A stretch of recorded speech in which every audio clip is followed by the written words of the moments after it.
Good morning, traders. Welcome to today's market review. This is Fed Razak at CMTrading. Today is March 21st, 2022, and today is Monday morning. So welcome back, everybody, and looking at the highlights of today. The indices continued climbing last week and bouncing. The question is how much further? I'm going to take a look at each individual one as well. Now, looking at the major economic events of the day, at 6 p.m. South African time, we have Fed Chairman Powell will be speaking in front of Congress. This is as a follow-up to last week's rate statement. But as we look at the various markets, starting out the Forex symbols, we're watching the U.S. dollar actually gained slightly versus the major pairs, while looking at the indices, the Dow Jones, the NASDAQ, all retraced this morning. Looking at commodities, gold pretty much unchanged, while oil remained steady at 108. Looking at the stocks, it was the tech stocks that led us higher last week.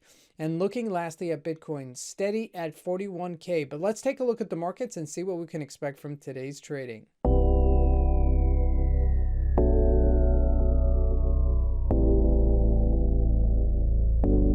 So here we go. We're looking at the Euro USD at a 4-hour chart. It hit a high last week of 111, 20-ish level, 30-ish level right there, and then we retraced. Now this is still an upwards momentum. Okay? I wouldn't celebrate it so soon because it is dipping below the 8-day moving average and trying to kind of like sending sideways right now, where we are after this massive correction that we had last week, after the pump and dump of the Ukrainian war. Now looking at the Gbp Usd, also got a little bit of a bounce there. Okay, so for now we do have a bottom for the US dollar as it got stronger versus the major pairs. Now looking at the Australian dollar as well, made that double top at 74.15. That's really very important because you could see that we've hit this area several times and we'll retrace right afterwards. Okay, this might be just a dip before we do break out. So keep that in mind as this continues to unfold. Now looking at crude oil, trading at 108, nice little bounce from our 94. This obviously 2 weeks ago when we hit a high of 130. Looking at gold, also just trading at 1923, just slowly getting weaker. It's not necessarily correcting itself completely, but is getting a little bit weaker as it's correcting itself from our high of $2,000 a ounce. Now looking at the US markets, this is the Dow Jones trading at 34,495. I'm going to look at a daily chart just to give us perspective. In 3 days, we did about 2,000 points.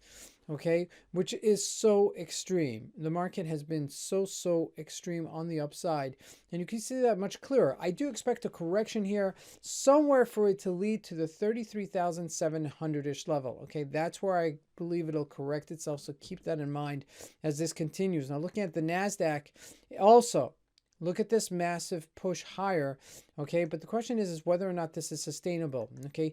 The U.S. economy, the reason we bounced so much is that, number one, we were sold off so much that this bounce was overdue. And every time you do have in a bearish market where we are right now, okay, where the markets have sold off from its highs of 36,700 on the Dow and 16,600 on the NASDAQ, okay, when you do have these massive sell-offs, you have short coverings, okay? People who are short the market need to cover their shorts, and it happens in such extreme kind of cases, and this is one example of it right now. So keep that in mind as this is continuing. Now, when we look at the individual stocks, Apple was up 163. Facebook was also up 216. That's a big deal. The question is whether or not it's going to sustain itself. This is the first time we actually bounced above the 30-day moving average on a daily chart. That's really very important because this has gotten beaten up so bad. Microsoft also back to $300. Question is whether or not it's going to be able to sustain at this area. Amazon also orbital above 3,200-ish level. Now, the other great winner here is Tesla, going from 781 up to 905. A big move on the upside for Tesla.